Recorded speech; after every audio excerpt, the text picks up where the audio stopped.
விஷ்ணு அம்மா விஷ்ணு சூப்பர் தானே செம சூப்பர் நீ கட்டு ஸ்கின்னு நீங்கள் போடுங்க நீங்கள் தண்ணி கொடுங்க நீங்கள் கொடுங்க நீங்கள் கொடுங்க அப்படி கொடுங்க ஓகே சொல்ல விஷ்ணுக்கு செம என்ன வரேன் சாப்பிட சாப்பிட பிரியாணி கிடைச்சா சூப்பர் யாரும் இலையில போடாமல் இருக்கு சத்தமே நம்ம சாப்பிட்டு பார்க்குறா நல்லா இருக்கா ஓகே ஐஷா சாப்பிட்டு எப்படி இருக்கு கண்டிப்பாக நான் சமைக்கலாம் நல்லா இருக்கும்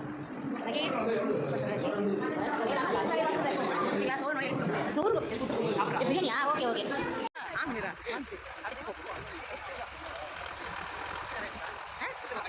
உள்ள ஹாஷா எடுத்துட்டேன் நல்ல வெயில் மொட்டை வெயில் நிற்க வச்சு பேசுடா செம்மையா இருந்ததுல சரி ஏதாவது பேசுனீங்கன்னா கமெண்ட்ஸ்ல நீங்க கேஷ் நீங்க ஏறுங்க நீங்களே ஏறுங்க ஓகே ஓகே ஏறுங்க ஏறுங்க என்ன பார்க்காதீங்கடா ஏறுங்கடா இப்போதான் மகி இறங்குறது ஏன் எவ்வளோ ஐயோ போதும் பாய் கண்டிப்பா என்னது நான் யூடியூப் ரொம்ப இருக்கீங்க உங்களை பிடிச்சி போடுறீங்க முதல்ல உங்களை பிடிச்சா போடுவீங்க அதனால முன்னாடி எடுக்கல அது கேஷ் நடந்துச்சா எல்லாத்தையும் வீடியோ எடுத்துருக்கோம் வீடியோ கேஷ்லாம் போஸ்ட் கொடுக்குறாங்க பாருங்க வசந்தே பாய் சொல்லு முன்ன வைக்காதா நல்லா தெரியுது